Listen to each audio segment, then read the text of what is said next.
Hey guys, let's talk about running. Let's talk about biomechanics or the mechanics of running. Um, yeah, a lot of people are starting to ask about that. 3 weeks in, how do I run? Right? You think it's simple. We all did it as kids, right? You ran around the field at school. You played hockey. Or hockey you didn't run, but running is probably part of your punishment for not doing something right in hockey.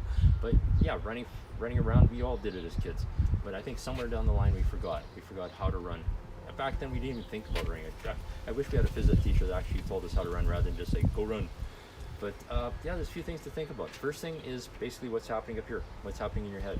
Top of your head, why not start there? Don't always think about running while you're running. That's probably part of the stress. If you find your shoulders getting stressed out, you're having problems breathing, you're overthinking things. You don't want to breathe too hard, you want to breathe easy. And once you start thinking, oh, yeah, you start hyperventilating even. So don't think about it all the time. Just as you run, have a checklist go over in your head. How are things going? How's my breathing going? Where's my head? Where am I looking? How do my shoulders feel? How do my legs feel? Am I running too fast? Not fast enough. Am I just doing a fast walk? So think about that every so often during a run, but not all the time. Think about it. It's somebody running like the 3.5, 4 hour marathon for 20.2 miles. They're not thinking about running for that length of time. You're thinking about everything else. So yeah, running just every so often. That's why running with other people and chatting sort of seems to help. But yeah, don't think about it all the time. Just have the checklist go off in your head, and yeah, don't overthink it. I know it's easier said than done, but just don't do that. The other thing about your head, straight up and down. You want to be able to breathe, right? If you're crouched over like this and looking at your feet, not such a good thing. Look at straight ahead, not necessarily straight ahead, but straight up. You can look around, you can distract yourself, look, see what's happening next to you. If you see a bear, it'd be nice to know before it attacks you, right? So look around. That sounds sort of odd to say, but yeah, keep your head up, breathe easy. Breathing, I don't want people to overthink this. I know one instructor, I know he'll talk to people about breathing and he says, breathe in once, breathe out twice, 1, 2. So do you stop? No, you just breathe in, breathe out. It's more or less, just breathe easy. If you find yourself starting to gulp for air, you're going too fast. That's the key. If you're going too hard, you always want to make sure it's easy, not slow. Don't use that word slow ever. I hate that word. Easy is way better. An easy run, easy breathing. It should be a little bit harder than you would if you're just walking, right? But it shouldn't be a super big gulp effort. If you're finding yourself having to catch your breath and not be able to go for that 2 minutes or 3 minutes at a time, you're obviously going too fast. But still, we talk about the feet at this time too. You have to, that's part of the trick, is finding that rhythm of running. There's a rhythm to running. A lot of people don't talk about that, and I think that's where the key is. There's a video I just watched. There's a movie, a band from the 80s, Talking Heads, did a video movie called Stop Making Sense. And actually, I don't know, I think David Byrne must be a runner, the leader of the band, the guy that writes all the songs, because his songs all seem to have the same rhythm. But there's one specifically, it's called Life During Wartime. It's actually in that movie. You can actually find that song just on YouTube. It's up there. It's actually pretty cool.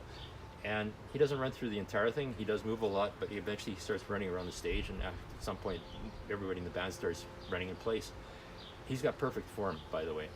His head's up, his knees lead, his feet land beneath the center of gravity. Perfect effort. And even as he picks up speed, he actually does exactly the same thing.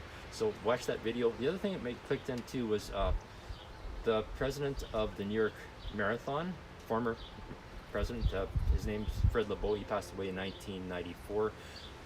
Was diagnosed with brain cancer in 1990, and he had surgery. And after surgery, part of his recovery, I think his own self-induced recovery, was running. And somebody saw him out, one of his friends saw him out running, and he was running slower than his walking pace. He was running, but slower than his walking pace. And the person asked, "Why are you running slower than your walking pace?" And he says, what it is it's a different feel. There's different rhythm to running. And I'm going to say that's a problem with people that try to run slow. They're not doing the touch lift. They're trying to run slower, and as they run slower, their feet stay on the ground, and then basically what they're doing is a fast walk. You want to make sure you're running. You want to make sure that touch lift. If you're going to think about anything, think that. Now, it doesn't have to be a fast touch and lift. It can be slower, it can be faster, but just touch and lift. It's not the amount of time your feet stay on the ground that make you faster, it's that turnover. And if you're doing touch and lift, that's another key to the running mechanics, is your feet are not going to be able to raise that far off the ground. It should be more like a glide, or even a shuffle would be a good term. Glide is actually probably better, because you want to be moving forward, not up and down. So gliding, feet touch and lift. You're not going to lift your knees up very high. You're not going to lift your feet very high. Your knees won't have time to rush ahead of your stride, and we'll talk about feet in a minute. So breathe easy, touch and lift. Don't overthink it. If you're gulping for breath, slow down. That would be the trick. A little bit. Okay, I use that word slow. So head up, breathe easy. Next thing, shoulders. Somebody just asked me about shoulders. Relax. That's key. Relax your shoulders. Maybe before you start to run, just do a little bit of this. Shrug your shoulders, roll your shoulders back. There's a thing called Vanasana, a yoga move, right? It's when you're finish your yoga practice, usually the instructor will have you lie on your back and stretch your arms up and roll your shoulders back to relax. That's what you want to do. Just roll even if you do this, why not? Just roll your shoulders back, relax. No tension, no stress, right? It's an easy run, so easy. I see guys that run like that, right? It's not so bad. Okay, so we lower down from shoulders, we go to the arms. What happens with the arms? 45-degree angle, that's probably easiest. Some guys run with their arms right by their sides. Not so good. I mean, if you can, if that's all you do, I'm not going to criticize people for doing that, because I've run with guys that are faster than me doing this. But 45-degree angle, arms swing back and forth. What you want and what I do is I feel for that little bit of a, as far as your arm goes back, there's a little bit of a balance, and it moves your arms fast forward. Make sure your arms move forward, not side to side, because you're going that way. I know a lot of runners watch the first Rocky movie where he's running up the steps in, I guess it's Philadelphia, and he does that and everything. So you gotta do that. No, side to side. Yeah, once you do that, you're wasting energy, and the efficiency's not there. You want side to side. I think John Stanton says it's like you're pulling an apple out of a pocket in a jacket. I don't know why an apple, why a jacket, but yeah, it's sort of the feel. And yeah, 45-degree angle. If it's a little bit higher, not so bad, but yeah, still. The other thing is your hands. That's a thing too. A lot of people run with big fists. You don't want to do that. You want your hands to be free, and again, no tension. Some guys do this. It's sort of like I don't know. It's a weird feeling, a weird head rush. Some people run with their thumb and their ring finger touching, and lightly touching. And I don't know if this is just a psychological thing, but you do get a bit of a head rush when you do that. But the other thing is run like you're holding like a potato chip, and you don't want to break the potato chip. A friend of mine does this race. He actually calls it a chipped race, and a lot of you guys might know this, but most races, you have a timing chip with you, right? So that's sort of the analogy or to it. But the race is actually sort of neat, because you have to carry that chip for the entire race. You're sweating, right? You think the chip's going to fall apart. The person that wins the race isn't the one that's fastest. It's the one that finishes, I guess, fastest, but fastest with the chip intact. So just practice. Even run with the potato chip. Why not? But yeah, easy. Touch your hand. Don't make that fist. Next thing is breathing. Again, I've sort of touched on that. Just don't be gulping for breath. I mean, out in once, twice out. Are you going to think that for like the entire three minutes? No. So just easy breathing. If you happen to be running with somebody else, not a big deal. Things are starting to open up across the country. Find a friend that you want to run with, and yeah, chat. You can't chat and gulp for breath, right? So yeah, but make sure you're both running at an easy pace. Make sure both of you are sort of the same pace, because every so often people run with somebody that's a little bit faster than them, or slower, or there's a height differentiation. That happens a lot. If I'm say running with somebody shorter, what happens is that shorter person, shorter leg length, right? For every stride I take, even though it's touch and lift, they have to go a little bit faster to keep up, right? Because I'm covering more ground every time I take a step. So what happens is psychologically, I think I hear them making that quicker movement, right? So they're moving faster. So guess what I'm going to do? Move a little bit faster as well. So be careful of that. Is again, yeah, pace drift. Don't do that. Try it. And if you do find both you guys starting to sprint, just pull back. If you're gulping for breath, you're doing it too wrong. So the gulping for breath is going to be the theme for today. So yeah, so make sure you breathe easy, a little bit harder than walking. It should be an effort, but not so much an effort that you can't catch your breath. If you can't run for the prescribed 2 or 3 minutes, you're running too fast, you're running too hard. Back it off a little bit. Now, how about the rest of the body? Beneath the waist, right? I'll see if I can do this, because I don't know if this camera will zoom down that far.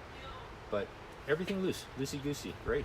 Like you're playing, if any of you guys played hockey or skated, you know the worst thing in the world is to have really stiff legs. You want a little bit of bend to them, because and running is the same thing. You have to observe that shock. So a little bit of a bend, maybe before you run, do a bit of a knee bend, do a bit of a squat.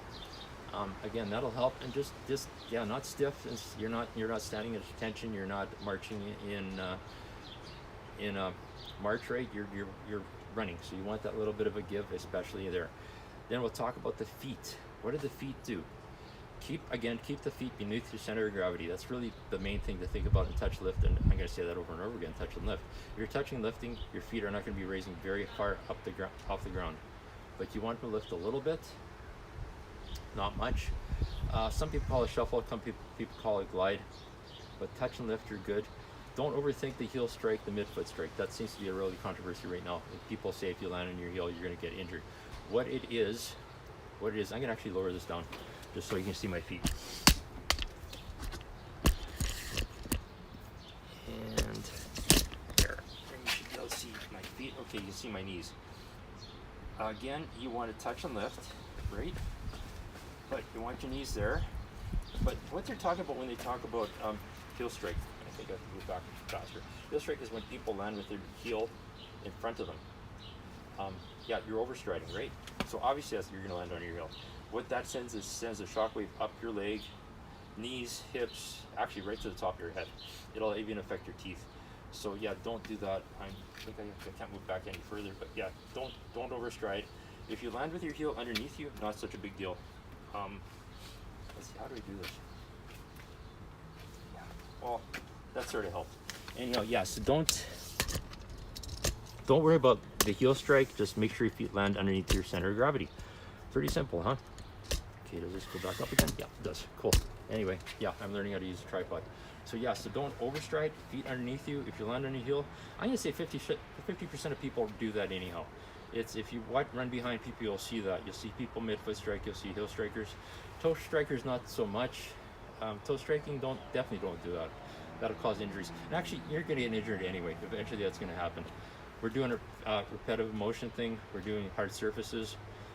Yes, it's like carpal tunnel syndrome. You're doing the same thing over and over, which is why I say run different places, different areas, different type of ground, off-road, pavement, asphalt, gravel, whatever. Find something somewhere different to run every chance you get. Variety is the spice of life, and that'll prevent you from getting injury. We'll talk about cross training later on too. Do other stuff other than just running. That'll help prolong your running life as well. But yeah, so feet, we got knees, we got everything. And again, do that checklist as you run. And don't worry too much, don't overthink it. That's the other thing. Don't get stressed about running. It should be an easy thing, it should be a recreational thing, right? It's yeah, just don't let the stress get you, and get the rhythm. Find that rhythm. Again, watch that video if you can.